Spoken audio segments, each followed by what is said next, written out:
This is an existential challenge, and we have to defend ourselves.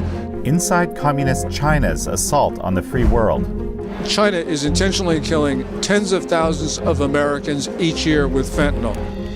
And billions of dollars held captive. Companies are trapped. In this episode, I sit down with China analyst Gordon Chang. We live in a democracy, and we have a hard time understanding the concept of evil.